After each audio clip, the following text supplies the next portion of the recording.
Have you ever been working on the weekends? Have you ever struggled to get through a lengthy email at 8 p.m. on a Monday? Have you taken on a project without charging the client, even though you knew you couldn't be paid for it? There's a good chance you've overserviced in the past. And you will likely do it again. Somewhere, at some unknown time, a game-changing concept in sales emerged. Instead of just telling people about something, why not show them?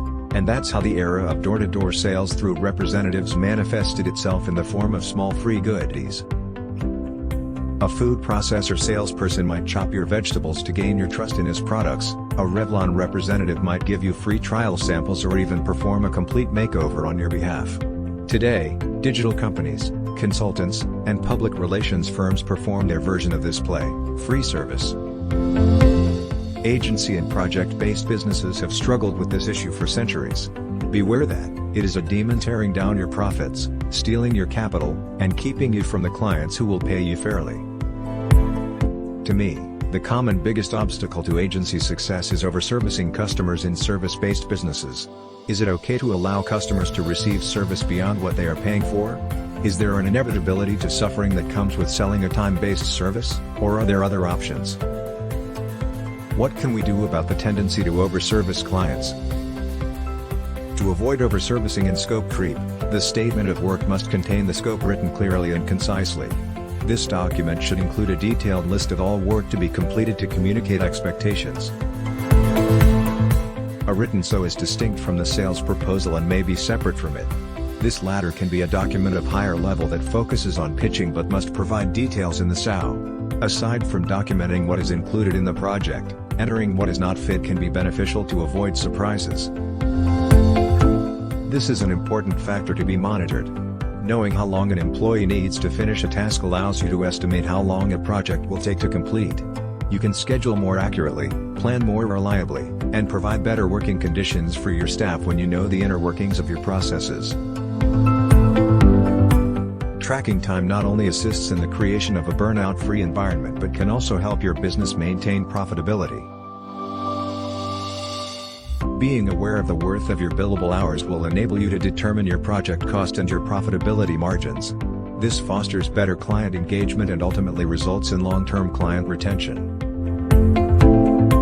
It's great to know how much to charge for a single project. But let's think of the operation as a whole. Financial reports and client metrics can be lifesavers for your company if used correctly. Long-running processes allow you to understand your work better, leading to better, more reliable business decisions. Maybe you have a client who costs you more than they bring in. Maybe a specific service isn't cost-effective and shouldn't be offered. Making the right choice is simple once you have all the facts. Your clients, and even worse, your team members, will learn to value your work less if you give it away for free or at a reduced rate. That extra landing page or banner ad may only take 2 or 3 hours to create, but that time and the output are valuable and should be treated as such. If you write off services, be sure to inform the client by including the number of hours and the original value on the invoice or monthly report. This aids in tracking your over-budget projects. It is crucial to offer financial compensation to any internal teams that can complete projects that produce profits for the agency. Remember that all of it is a team effort. You should recognize those capable of striking a balance between their clients' requirements and those of the agency. Keep track of each employee's utilization rate to understand the overall efficiency of your team better. Communicate any updated processes or expectations with your existing customers through a new plan or budget cycle. If you decide to invest in a client, be clear about why, how much, and for how long. Otherwise, they'll think the level of service and results they're getting is reasonable for the price they're paying, perpetuating the cycle of overservicing. Furthermore, it's a good idea to regularly review your clients and their associated profitability to determine the benefits and drawbacks of working with them, and whether or not you want to continue working with them.